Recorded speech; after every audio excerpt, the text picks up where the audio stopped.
Yeah, good morning. Good morning, sir. So we will start the session, technical session. Right. Hello.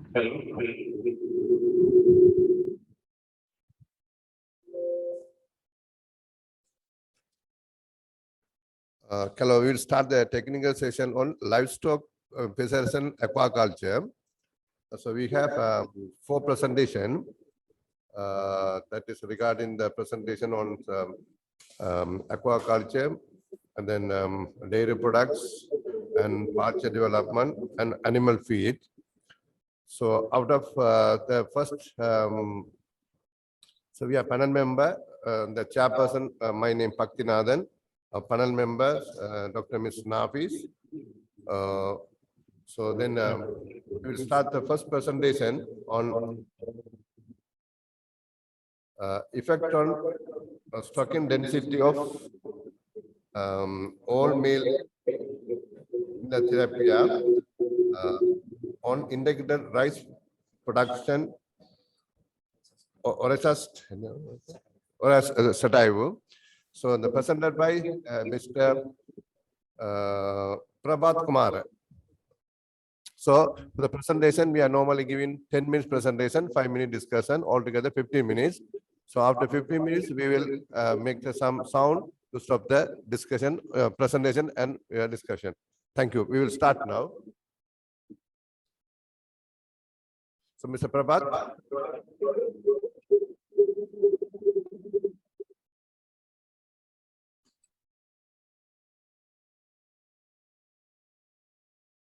Am I audible, sir?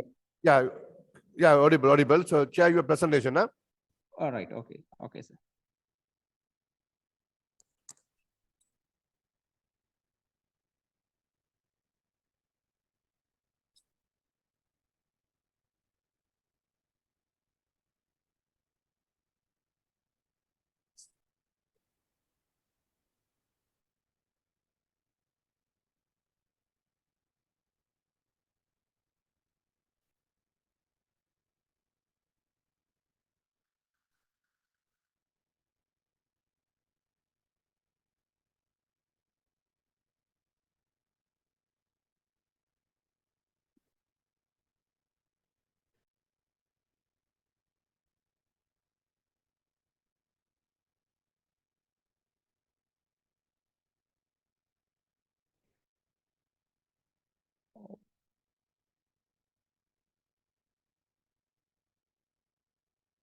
Mr. Prabhat, are you okay?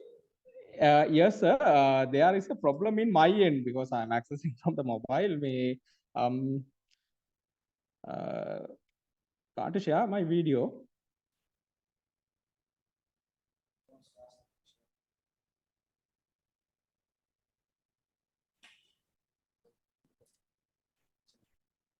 Then we will share the presentation.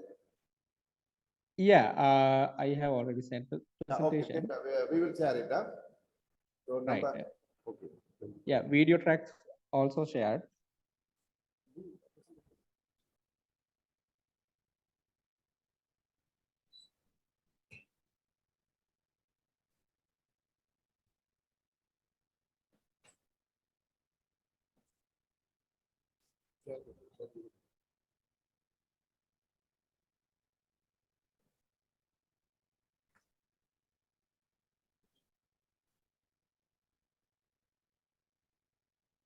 Mr. Prabhat, can you see from there?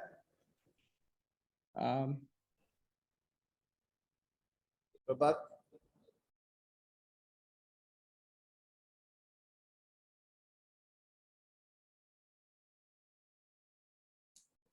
Prabhat.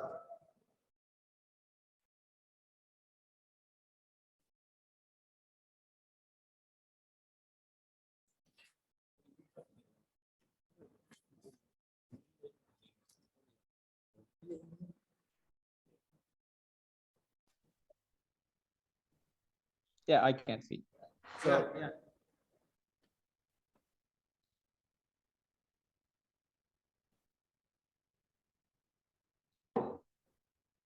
Prabhat, do you see the slides? Yeah, I can see that. Shall I start? Then you can start the presentation. All right. Good day to you all. This is the topic of my research: effect of stock intensity of all male tilapia on rice production. This is the content of my study. Let's move to the introduction. Rice fish integration is very common practice in Asian countries like China, Vietnam, and Thailand, though the integration system is novel experience for Sri Lankan farmers. The conventional rice farming is a non-lucrative venture, and productivity in irrigation water is very low in Sri Lankan context. The rice fish integration system is an effective aquaculture model for growing performance and paddy and fish. Integrated farming promotes maximum utilization of land resources.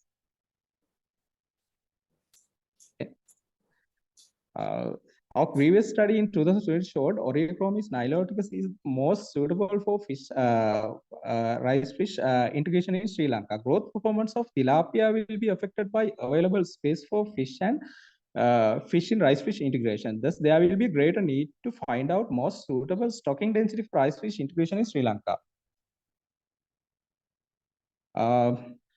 This is my problem statement. Rice is the staple food of Sri Lanka. Fish and fish products are most important source of animal protein in Sri Lankan diet. The human population increased rapidly. Demand for rice and fish is expected to be increased in future as population grows, but land extent is limited. Therefore, increasing paddy and fish production with existing limited resources is important to meet out the demand of ever-growing human population in Sri Lanka for rice and fish. In this backdrop, rice-fish integration could be a great approach. My primary objective of the study is to investigate the effect of stocking density of tilapia in rice production, and the specific objectives are to evaluate the growth performance of tilapia in rice-fish integration, to determine the most suitable fish stock density for the integration of Oreochromis niloticus and 8362 rice variety, and to assess the growth and yield performance of rice in rice-fish integration system. Let's move to the materials and method. The experiment was carried out at UCIRS Veligata in Hambantota in Maha season 2021 and 22. The selected cultivar rice variety was 8362 and the fish species was Nile tilapia. This is my experiment structure. T1 was rice plus 30 fish stock. T2 was rice plus 60 fish stock. T3 was rice plus 90 fish stock, and T4 was the control. This is my experimental structure, which was a randomized complete block design, including 4 treatment and 3 replication, altogether 12 plots.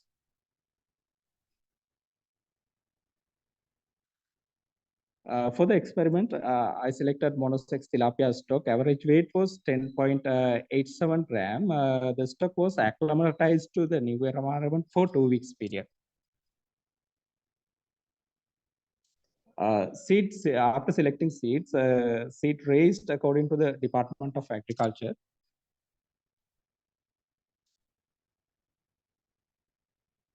And 12 days old, uniform and healthy plants were transplanted in each selected plots and maintained 25 centimeter in 10 interrow spaces. One week after transplanting, the fish stocks were introduced into the each plots. Management practices were done fortnightly, and water management was done daily basis. For the study, I didn't apply any chemical fertilizer. Fish feed was given by 2% of body weight fortnightly. These are the parameters which are fish attributes, water quality parameters, and rice parameters.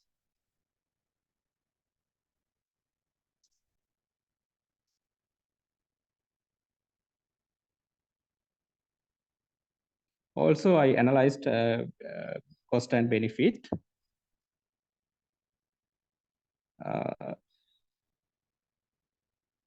Analysis of the data was done using SAS 9.1 version, and also correlation and regression was measured using Minitab 17. Let's move to result and discussion. The tabulated data shows the total length of fish. There was a significant difference between treatment. The higher total length of fish was identified in T1, and which was followed by T2. The lowest was identified in T3. This line chart shows the total weight of fish. There was significant difference between total weight of fish. The highest weight was observed in T1, and the lowest was identified in T3. This tabulated data shows the survival rate. There was significant difference between treatment in survival rate. The highest survival rate was identified at T1, which was followed by T2, and the lowest was identified in T3. This column chart shows the feed conversion ratio. The lowest feed conversion ratio was identified in T1, and the highest feed conversion ratio identified in T3. Under water quality parameters, there was significant difference in nitrate and ammonium level. The highest nitrate level was identified in T1. The lowest was identified in control. When it comes to the ammonia, the highest ammonium level was identified in T1. The lowest was identified in T4, which was the control. When it compared with the average market weight, the T1 treatment has reached to the average market weight, which was 124.73 grams. This line chart shows the plant height from second week to 10th week. There was a significant difference in the between treatment, but there were no significant difference in between integrated treatment. The lowest plant height was identified in control. This line chart shows the number of leaves in each treatment from second week to 8th week. When it comes to 8th week, there were no significant difference between integrated treatments, but the lowest number of leaves were identified in control.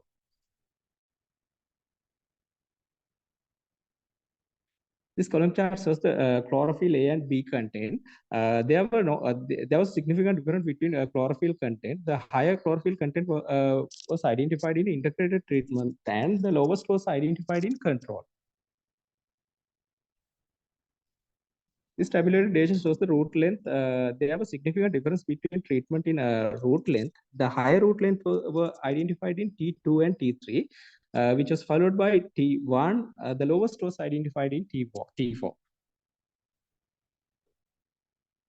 This column chart shows the root diameter. There was significant difference between root diameter. The highest was identified in T3, which was followed by treatment 2 and treatment 3. The lowest was identified in control. This column chart shows the total biomass. There were no significant difference in between integrated treatment, but the lowest total biomass was identified in control. This tabulated data shows the 1,000 grain weight. There was significant difference between treatments, but there were no significant difference between integrated treatment. The lowest was identified in T4.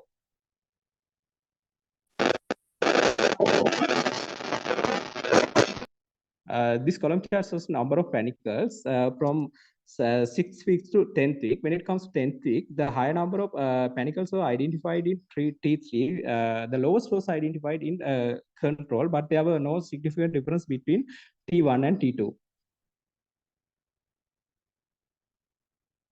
This tabulated data shows the number of tillers in each treatment. When it comes to 10th week, the highest number of tillers were identified in T3, which was followed by the lowest was identified in control. There were no significant difference between T1 and T2. This tabulated data shows the paddy yield in each treatment. The highest paddy yield was identified in T3, which was followed by T2 and T1. The lowest was identified in T4. When it compares to the average yield in Hambantota district in 2019 and 20, the tested treatment has increased compared to the average yield in Hambantota district. There was a strong positive correlation between stocking density and paddy yield, and there was a strong negative correlation between stocking density and fish weight.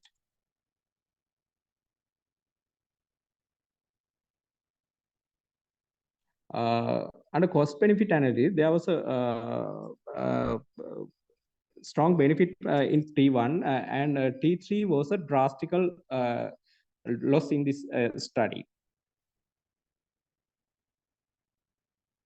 All in all, I came into these conclusions. The stocking density significantly affected the tested parameter. The stocking density has a distinctive effect on the growth attributes and the final harvest of fish. The tested low stocking density is the most reliable approach for ice fish integration concerning economic benefits. The fish stocking density has beneficial effect on the growth attributes and the yield performance of paddy. It could be concluded that the integrated of Oryza sativa with tested low stocking density is the most reliable approach for ice fish integration in Sri Lanka.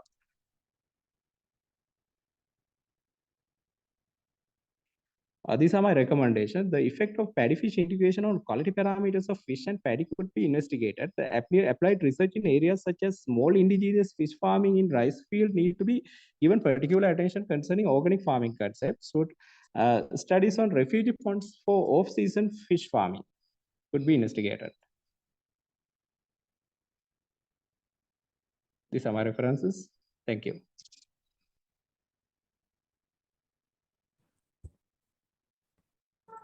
So thank you, Prabhat Kumar, for your nice presentations. So that presentation now open for the discussion. So can you also choose on your video, please? All right. Okay, sir.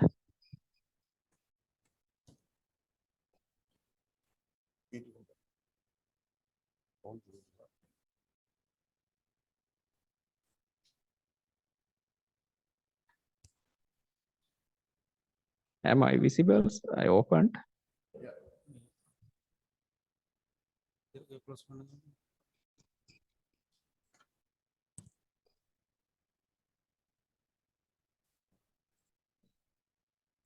Yeah. Hello, Mr. Prabhat. Thank you very much for your nice presentation. I'm Nafis.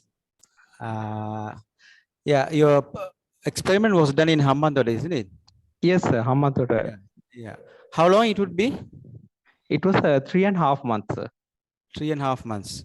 So Yes, the fish yield also you targeted for 3.5 months or less than 3.5 months? 3.5 months. Simultaneously, we got the paddy harvest and fish yields, sir. You harvested both together? Yes, sir. How about the chemical fertilizer application for the paddy? Yeah, we for the research we didn't apply any chemical fertilizer from external source, but we gave a chemical commercial feed, sir. Feed for fish? Yes, sir. Yeah, for the paddy, no fertilizer? No, zero fertilizer, sir. Okay. Then how would you feed for the fish? I mean, you said fortnightly you presented the feed 2%, isn't it?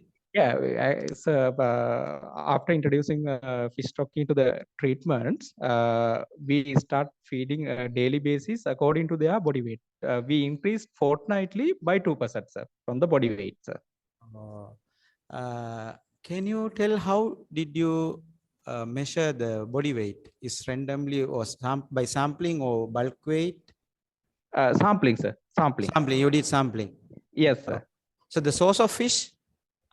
That means, sir? Where did you get the seedling? Yeah, fish stock we brought from the breeding center from Dambulla, sir. Okay, that's nice. So you can get the homogeneous size. Yes, sir. And also, so we used the all male tilapia stock to minimize the reproduction. Yes, that's good. Otherwise, it would be problem. Then, yeah, in your experiment, it's good to explain the fish yield in terms of body weight gain or specific growth rate rather than just tell the final weight, body weight gain, because in order to analyze the actual yield, at least we need to run the experiment to have at least 3% of the body weight increment. Right, sir. 300%. So it should grow by 4 times like that. So, however, it may be a good initial for the integration. And as you suggested, it is important to consider pond refuge because stocking and harvesting simultaneously will be impossible in the application because you need to apply some fertilizers or chemical for pest control. So you need to, I think you need to regress the water before 14 days before soil harvesting, isn't it? So Yeah, peri yes, sir. Where we control the water level, then fish moves to the ditches, trenches in that period. To my knowledge, I know it. We can harvest 14 days before because I don't know about the rice variety. You need to regress the water for 14 days before for the ripening of grains. Is it like that? Before harvesting the Yes, paddy. sir. We 1 week we practice 1 week, sir. So it means 3 months around. The fish growth period is around 3 months. No, sir. The period is 3.5 months, sir. Just 1 week before one week before we stopped irrigation, sir. Oh, okay. So how about the water quality? Ammonium concentration, total ammonium present?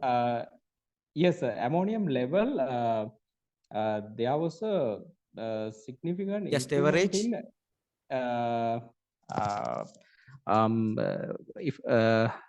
if I say so, there was a significant increment in T1 compared to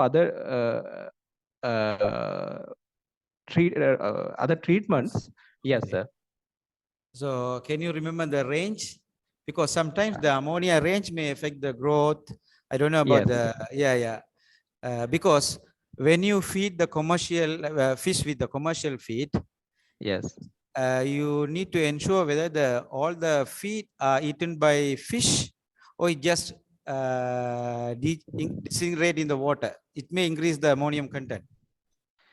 Yes, the way we feed to fish is we gave them in divided portion. That means we feed them as we see whether they eat all. So for a day we gave them we fed them as a divided portion, sir. Divided portion. Yes, sir. So and also we examine until they feed all feeds, sir. Okay. Thank you, sir. Thank you, sir. Thank you very much, Mr. Prabhat. So thank you for your presentations. So can you switch off the video, please? Okay, thank you very much. Thank you. So next presenter, that is milk and dairy products consumption pattern and preference in Krinochi district of Sri Lanka, presented by Ms. J. Chinnaya, Professor Ms. J. Chinnaya. Ms. Can you share the presentation, madam?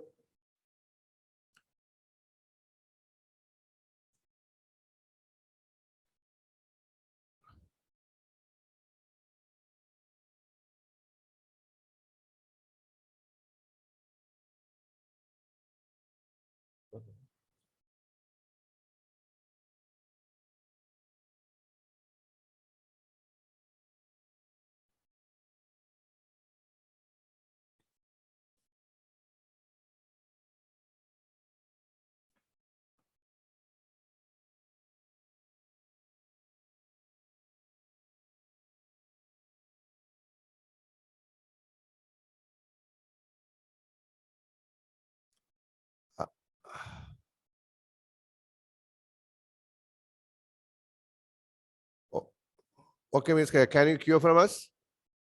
Yes, I can. Okay. Audible, madam. Okay. Thank you very much. We'll start, madam. The title of my presentation is Milk and Dairy Products Consumption Pattern and Preferences in the Krinochi district of Sri Lanka. There are two authors, Ms. Dwaraha Kadakamanathan and myself. And when I move on to the introduction part, when we consider this milk consumption, we can divide the milk consumption pattern basically under the developed countries and the developing countries. As we all know, there's a great disparity between the milk per capita availability between the developed countries and the developing countries. So in the literature, the availability has been divided into 3 categories, like the high level of availability, moderate level, and the low level. And Sri Lanka falls within the moderate level, that according to the 2021 statistics, our per capita availability is around 56.2 kilogram per year. So our availability falls at the moderate level of consumption, but still this is far below than the recommendation by the World Health Organization. It says around 175 kilogram per capita per year, and FAO recommendation is around 200 kilogram per year per capita. So when you look at the milk and dairy products, the milk and dairy products can contribute for the human health and the human nutritional status. And again, it can contribute for the food security as well. So the food security means the accessibility and the availability. Not only that one, the quantity and the quality as well. So the milk is considered to be a nature's perfect food because of its biological value and its nutrient composition. And not only the raw milk, then when you value add the milk, we can get a variety of different dairy products that also can contribute in different ways. So when we go for the value addition to the milk, there are 3 major objectives. One is the extending its shelf life of the raw milk, and again we can enhance the economic value of the raw milk by adding some ingredients. And in addition to that one, the nutrient value also going to be enhanced. And as far as Sri Lanka is concerned, under the livestock sector, the dairy sector is given the priority, but still our self-sufficiency rate is lying between 30 to 40%. So that all the districts in Sri Lanka should contribute to increase our self-sufficiency level. And as far as the Aquaculture district is concerned, that also one of the districts out of the 25 districts in Sri Lanka. And it has a great potential to contribute for the milk production because of its land availability and the water availability. But still, the milk production and its value addition process and the milk consumption and the preferences for the dairy products have not yet been studied in the Aquaculture district because it was severely affected by this unrest situation prevailed in the country. And so that it is, and there is no studies in the Aquaculture district regarding the milk consumption and the preferences for the milk consumption and the dairy products. So that our objectives were set as to study the milk and dairy product consumption pattern and to study the preferences for the milk and dairy products by the households in the Aquaculture district. So when we move on to these materials and methods, the Aquaculture districts consist of 4 divisional secretariats, namely Karachi, Kandavali, Punagari, and Pachalapalai. And this study was done during the 2018 to 2019. So at that time, the number of households in Aquaculture district was 45,016 households. And when you look at the sampling procedure, so out of the all DS divisions, this households list was obtained from individual DS division. And from this individual division, and the GN divisions were concerned. And from each DS division, 50% of the GN divisions were randomly selected. And from each GN division, 20% of the households were randomly selected for the survey. And ultimately, we ended up with 1,000 households in the Aquaculture district. So this is the summary of the sampling procedure, the divisional secretariats, the number of GN divisions, the total number of households, and the selected number of households. And when we look at the data collection, the data was collected using a structured questionnaire, and information was gathered regarding these milk consumption patterns and dairy product consumption pattern and the preferences for the milk and dairy products in the households in the Aquaculture district. And as I mentioned earlier, this study was carried out during the period of November 2018 to January 2019. And when you look at the data analysis, so that we use the SAS to analyze the data. And basically, we use the proc frequency and high-score test to analyze the data. So when we move on to the results and discussion, so this is the one that shows the consumption pattern of the dairy products, milk and dairy products. And when we look at this table, it says that the households were consuming this milk powder, but it's still, this is low level than the literature cited in other Sri Lankan level. And next to that, they move on to the yogurt rather than the fresh milk. So the yogurt also nowadays most popular all over the Sri Lanka, as we all know. And later we had the curd. So the curd also, the as far as Kilinochchi and Batticaloa and other districts are concerned, they give priority to the curd as well.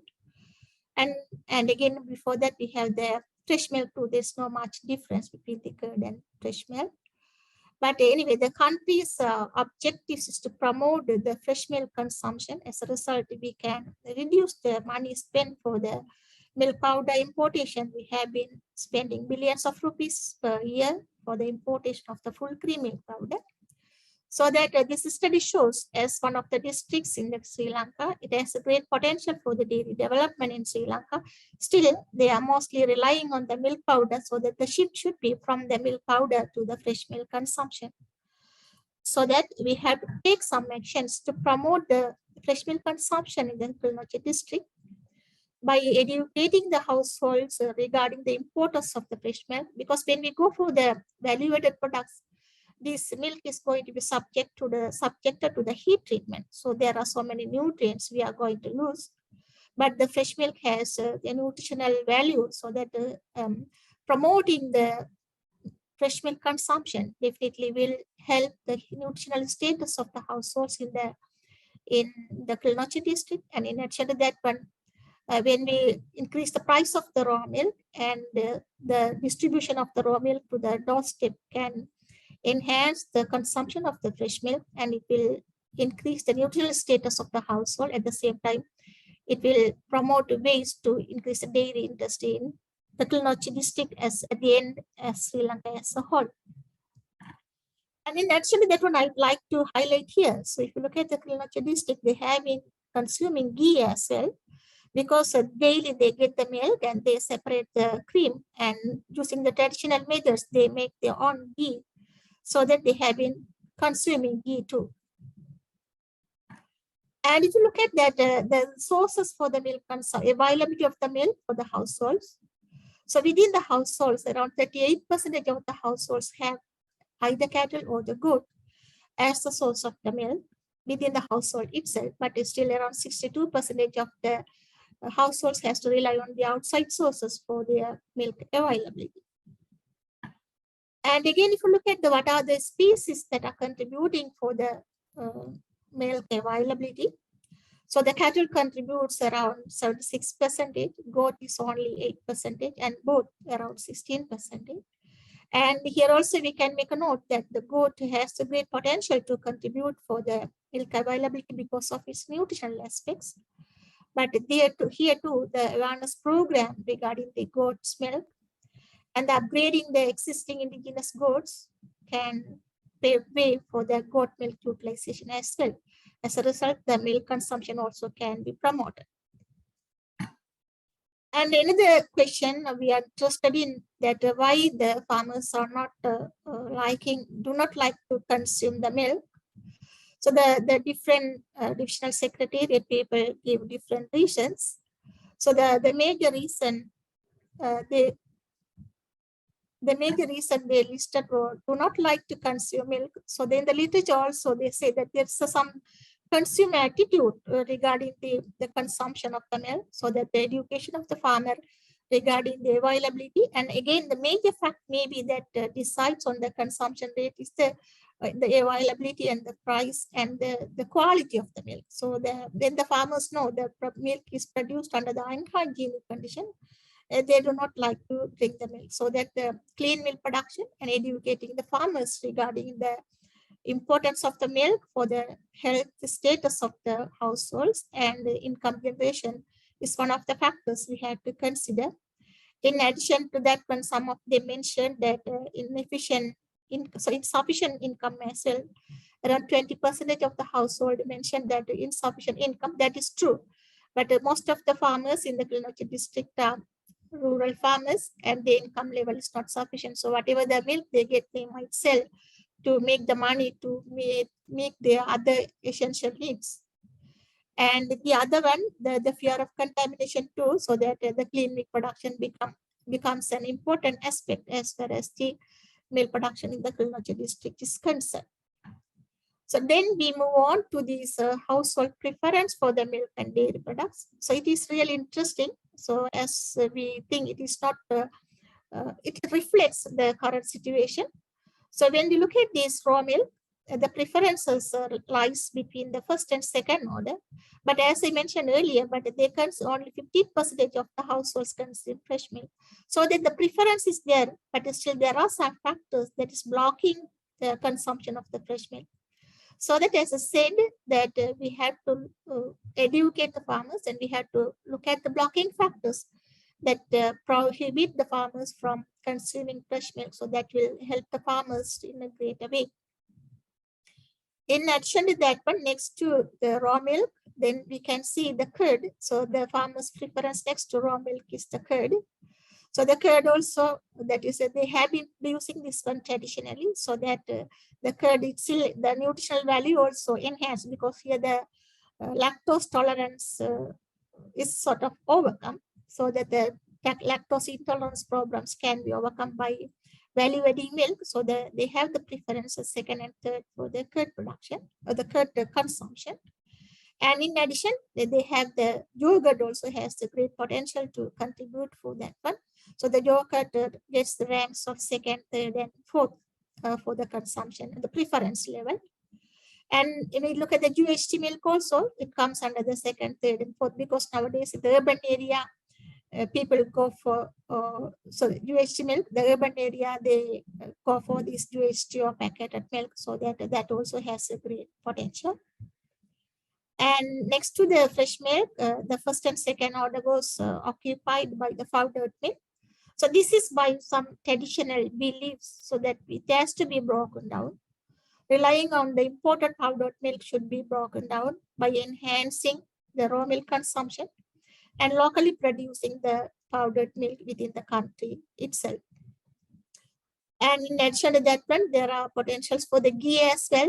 So the cheese as well. So the cheese mainly we depend on the paneer and some other cheddar cheese sort of thing. So the cheese also has a potential as the preferences by the households in the Kilinochchi district. And when it comes to the pasteurized milk in the form of packeted and the cartons forms, the packeted milk is distributed in an even manner through the different orders. But when you look at the cartons, that again, it occupies the third and fifth rank. So based on the above facts, so that we can come to a conclusion part that the milk consumption, that the percentage of the households consuming powdered milk exceeded the fresh milk consumption. So that action should be taken to promote the fresh milk consumption in the Kilinochchi district by educating the farmers regarding the importance of the fresh milk consumption and the breaking down the bottlenecks that prevents the fresh milk consumption.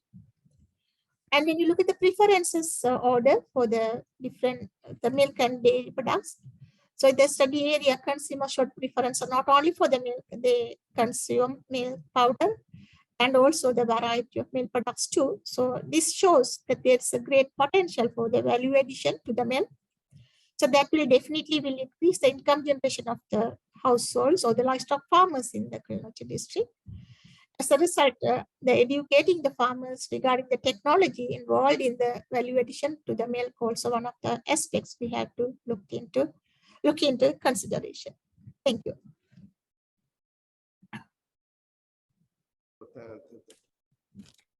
Thank you, Madam, for the presentations. Now the presentation for the open for the discussion. If possible, Madam, can you switch on the video? Yeah. Okay, thank you.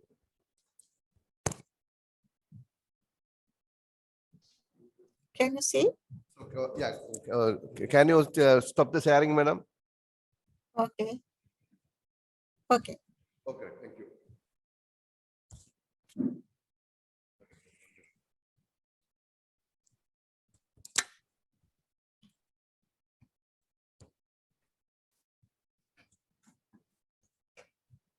Thank you, madam. Very nice presentation and expressed so many things about the dairy products consumption pattern. We are very keen to know about how we can balance. Actually, it shows that there's a great demand for in general, there's a great demand for milk products, especially for raw milk. And as well as there's another figure, it shows high percentage of people express their unwillingness to consume milk, and how we can propose to convince or to balance these two extreme positions. That means unwillingness to consume milk and higher demand for the future development. Thank you, madam. Yeah, the thing is really the awareness program is the most important thing. So when you go through the literature, you could see that the milk has a very good quality, nutritional quality. But when we go for the dairy products, we subject the milk to the heat. So that some of the important nutrients, it is going to be lost. So that that is not only the unwillingness, but as I said, the income level, some other factors we didn't look into because this one is limited for the abstract, no? And the educational level, family size, income level, so many factors that influences this raw milk consumption. And the government also has been taking several measures to promote this one. So we also have the roles to play to go for some awareness programs to the households at the grassroots level, educating them the importance of at least getting some portion of the milk, because they have been selling the milk every day. At least half to 1 liter of milk to retain for their family will have a great impact on their family nutritional status. So when the people are healthy, definitely they can contribute for the development, not only for their family, the region at the end as a whole, the country as a whole. So that the awareness program, and we had to find out the real bottlenecks that prevent not only their willingness, but some other factors also there. So we had to find out them exactly, and we had to go for the remedial measures. Thank you for your question. Thank you, madam. Thank you, madam. So thank you, madam, for presentations. And so now we call upon next presenter, Mr. Munir.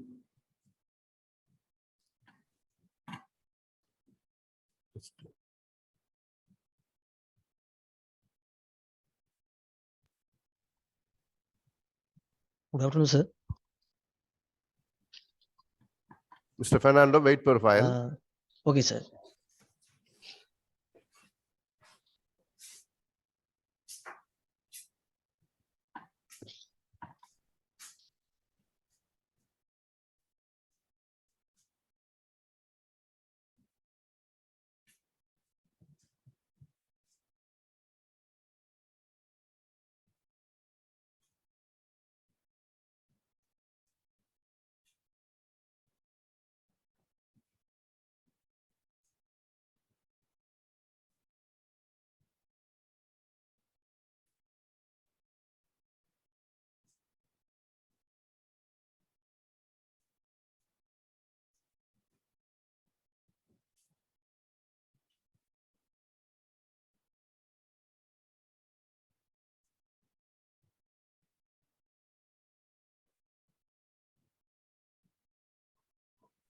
So, Mr. Fernando. Yes, sir. Yeah, okay. So next presentation, title on productivity of red napier grass with the application of different kinds of organic manure in USL livestock farm. Present by Mr. Fernando. So start Okay, your sir. presentation, Fernando. Okay, can Okay, you sir. share presentation? Yes, I have, sir. Okay, I share the share. presentation. Huh? Okay, thank you.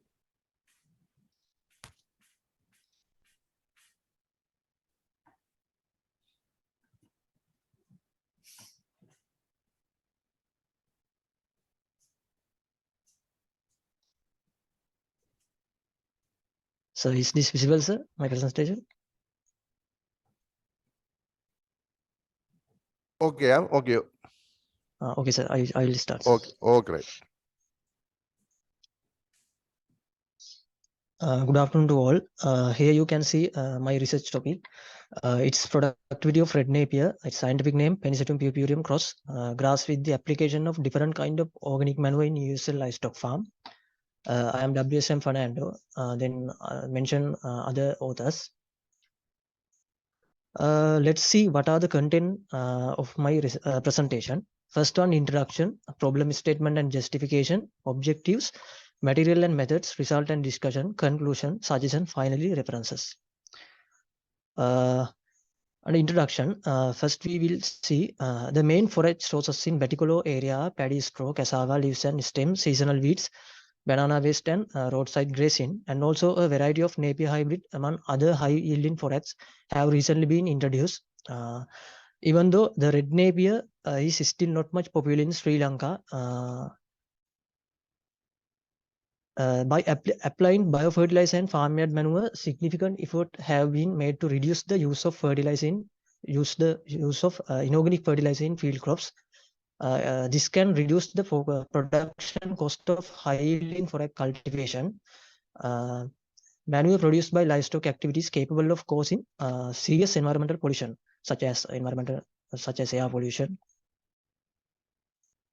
Agronomic practices, management practices on the use of manure may transform the target to waste product to a resource product. Therefore, the present study mainly focused on the evaluation of the performance of red napier with a different kind of organic manure, to identify the most appropriate organic manure for higher productivity of red napier and to analyze the growth and chemical component.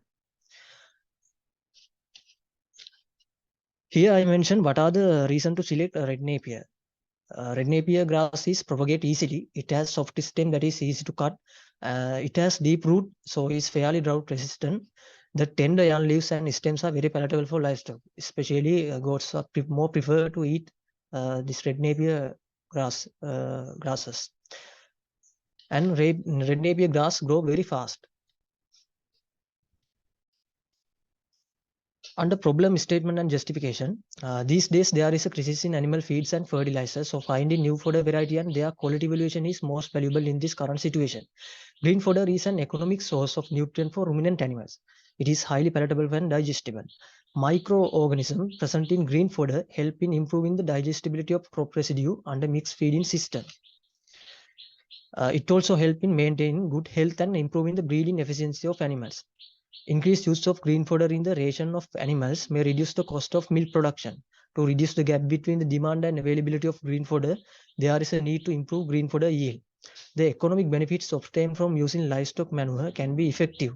There is a good scope to use livestock manure to cultivate high-yielding napier grass. Inorganic fertilizers are expensive despite government subsidies. In the view of the scarcity and high cost of inorganic fertilizer, so therefore attention to examine the performance of red napier fodder with the available. Here my objectives. First one, to evaluate the performance of red napier with different kind of organic fertilizer in Eastern United Livestock Farm. Second one, to identify the most appropriate organic fertilizer for higher productivity of red napier. Third one, to analyze the growth and chemical component of red napier grasses cultivated with different organic fertilizers. Let we see material and methods. The present study was conducted in the Livestock Farm, Faculty of Agriculture, Eastern University, Sri Lanka from July to December in 2022.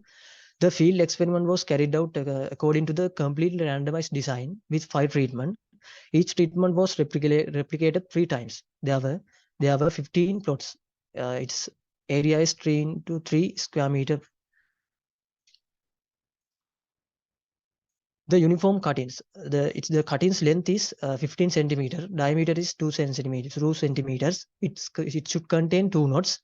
The cuttings were obtained from the Department of Animal Production and Health, Goat Breeding and Fodder Resource Center in Saturukonda and Beticulo. The cuttings were assigned just after the land preparation according to the line method. There was 1 knot under the soil and maintaining 60 to 60 square centimeter distance between row to row and plant to plant spacing. There were 25 cuttings in each plot. Irrigation was done similarly. It was necessary for each plot, and weeding was done once every 2 weeks. After 6 days and 90 days of planting, green fodder was manually harvested. They were harvested 5 to 6 centimeter above the ground level. The samples were examined for dry matter content. Dry matter contain moisture content, crude fiber, ether extract, crude protein, and nitrogen-free extract. Finally, ash. This procedure described in AOAC in 2005. In here, I entered some pictures took when I was involved in farm activities. Here, this is my experimental design. T1 is cattle manure, T2 is goat manure, T3 is poultry manure, T4 is compost, T0 is control condition without any fertilizer. These are my obtained parameters: grass height, leaf length, leaf width, number of leaves, number of tillers, proximate analysis, finally yield. These growth parameters were obtained using 1 square meter quadrate weekly up to the date of the first harvest and second harvest. Statistical analysis part. My collected data were analyzed by analysis of variance. It's one-way ANOVA. The means were separated using Tukey test at a 5% probability level. Collected data was analyzed through the Minitab software 2017 version.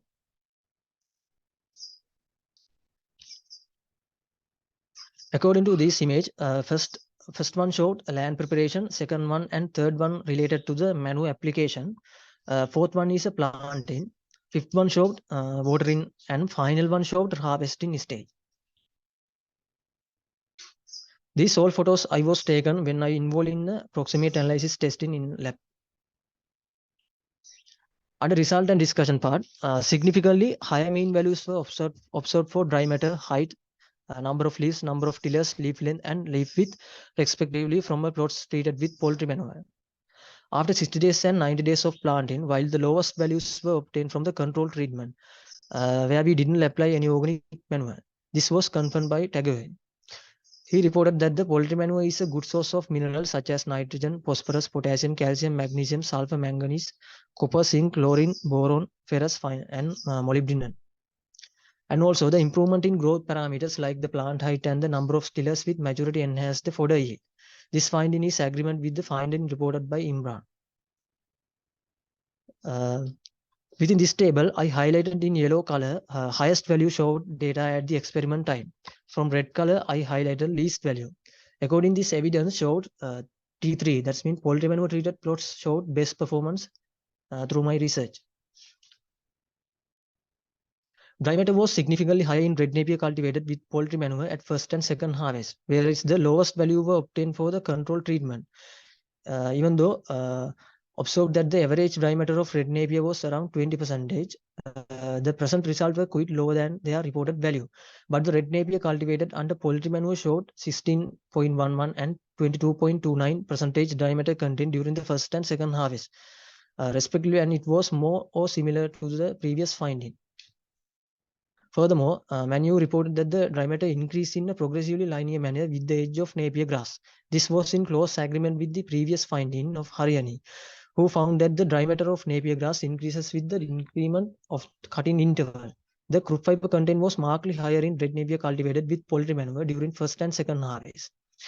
Significantly, difference showed in ash and ether extract. This was aligned with the finding of Tsege. The ash content was decreased during the second harvest compared to the first harvest in most treatments. This was similar to the finding of Longgrain, who reported that the ash content could decrease as the cutting interval increased. Similarly, Anash reported that the application of animal manures to grasses can improve the mineral content of the soil, thereby improving the nutrient uptake of plant, especially at the early harvesting stage. According to this table also showed best performance was obtained by T3, that's in poultry manure treated plots. Finally, conclusion. The use of organic manure significantly affects on the plant height, leaf length, leaf width, number of tillers, and number of leaves, as well as the dry matter yield of red Napier grass. This study showed that the application of poultry manure represented the best performance for red Napier, either in growth and chemical composition compared with the other organic manure tested. Furthermore, the present study proved that the organic manure can be effectively used in forage cultivation despite using inorganic fertilizers. Here my suggestion: further studies should be carried out the enhanced nutrient component in red Napier grasses The study should be carried out with the integrated manure and intercropping condition to check the difference in their growth and proximate analysis component. The study should be carried out by using more than one fodder grass variety. These are my references. Thank you. Thank you, Mr. Fernando, for the presentation. Now that presentation is open for the discussion. So can you choose on your videos, please? Okay, okay, right. So that answer some questions. Huh? So now that what are the reasons when you applied that poultry manure as a fertilizer? What is the reason for that? It is giving the better performance. Yes, sir. In growth parameters and also most of chemical. What is the reason? I'm asking what are the reasons behind when you are adding the poultry manure to the grass, maybe. So it will give you the better performance, compared to other treatment. So what Yes, are the sir. reasons? What are the reasons behind? Because poultry manure has a lot of minerals. In my presentation also I mentioned. So I think that is the cause of best performance of my research. Okay, okay, right. Yeah, Mr. Fernando. Yes, sir. Very nice presentation, but still I want to know about what is the principle or reason behind the growth improvement of the grasses for poultry manure over the other manures? Yes, sir. Poultry manure has a lot of minerals and nitrogen. That is most used for the development. In terms of nutrients? Nutrients means minerals.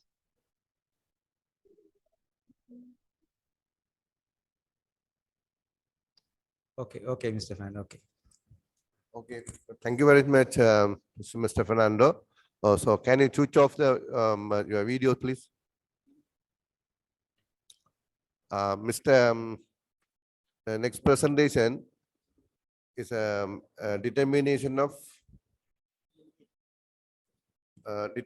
of time requirement for good quality of silage processing and a different concentration of commercially available lactic acid bacteria. Will be presented by Javir. Mr. Javir. Yes, sir. Shall I share the slide? Okay. Can you share your presentation, please? Okay, sir.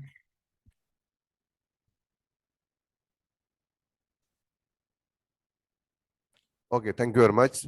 So,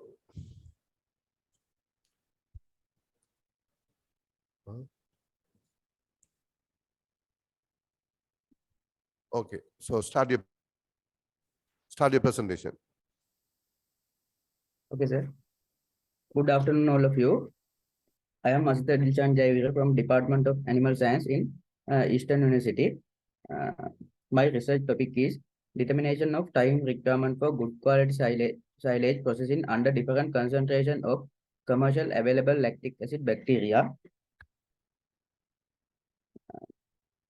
These are my content of presentation. First, I will start with introduction part.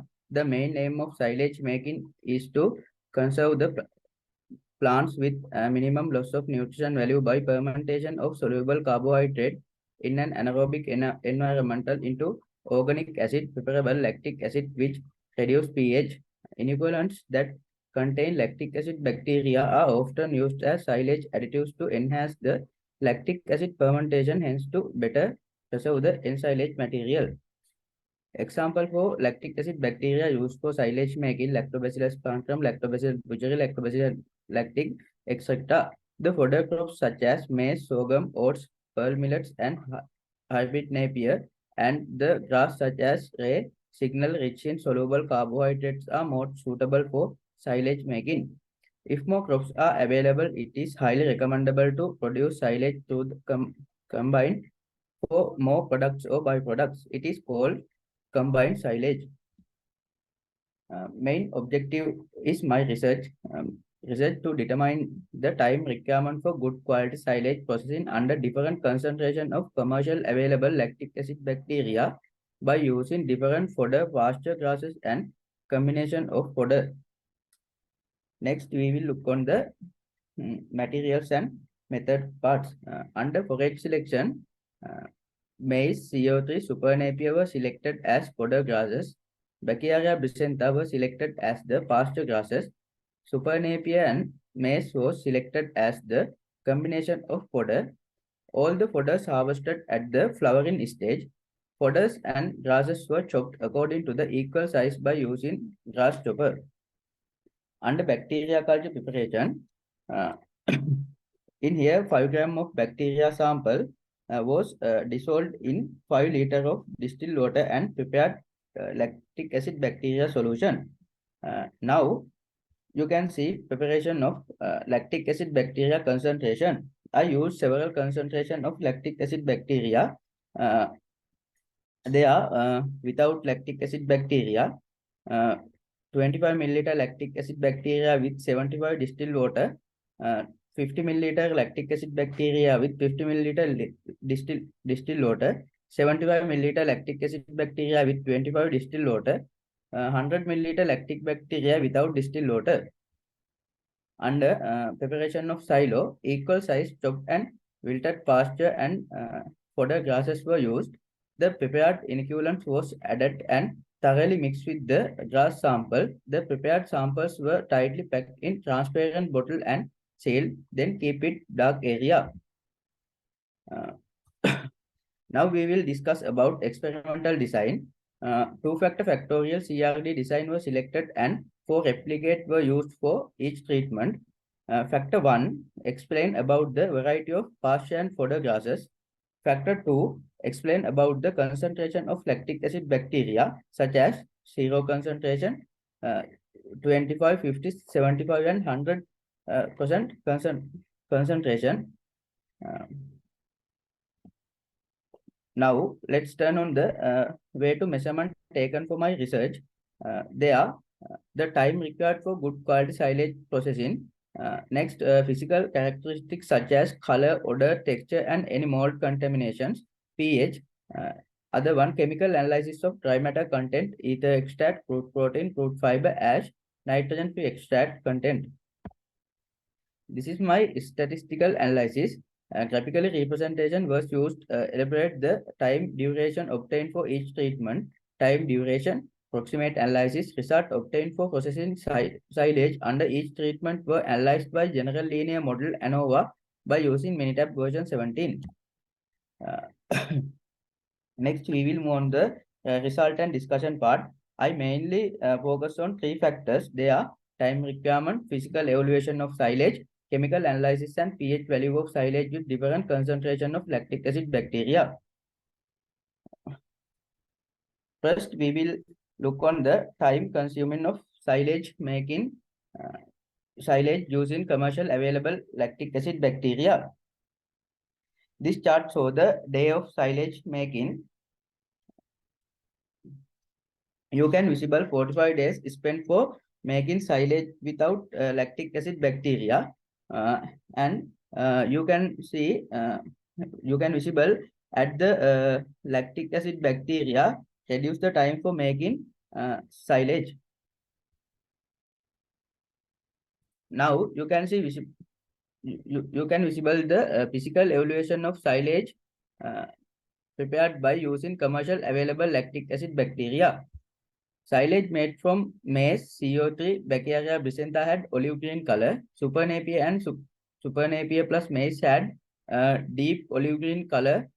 The odor of silage made from different forages such as maize, CO3 and super napier plus maize had pleasant smell. Super napier silage had putty smell and Bacteria brachyantha silage had fairly pleasant smell.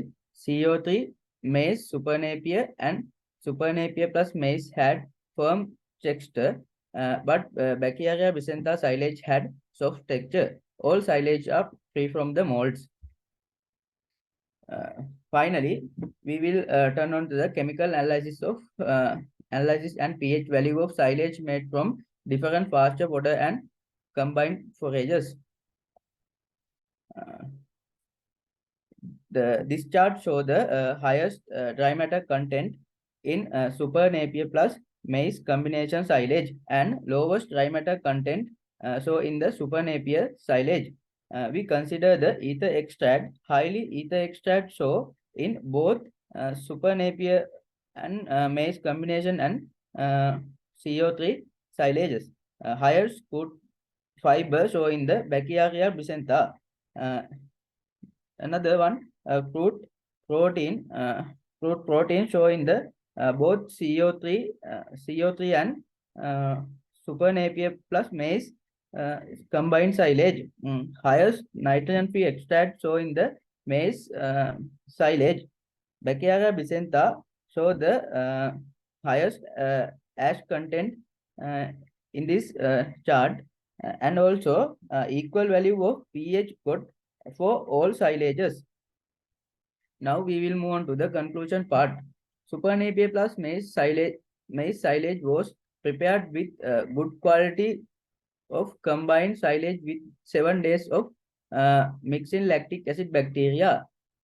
Treatment of maize CO3 Super Napier, Bacchiaria bisentha and Super Napier plus maize, it's spent up to 45 days without mixing lactic acid bacteria. Time taken for making silage in gradually increased. Super Napier plus maize, Super Napier, maize, CO3 and Bacchiaria bisentha. This is my suggestions. This research could be used for making silage within short period. This method could be used for conserve the forage for dry season. Effect need to be carried out to test with adding lactic acid bacteria and other different forages. Provision of silage for ruminant. First, cattle.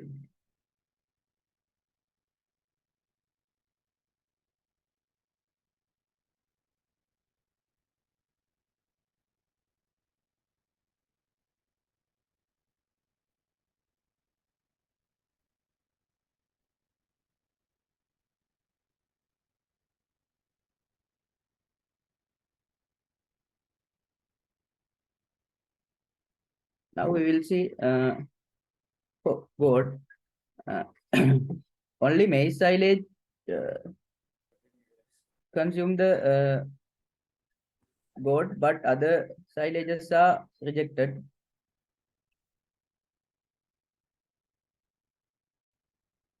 These are my references. Thank you. So thank you very much, Jayavira, for the presentation.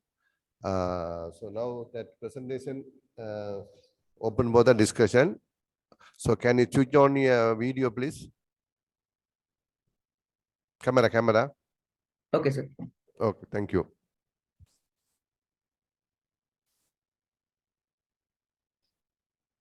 Yeah, thank you, Mr. Jayavira. Very nice presentation.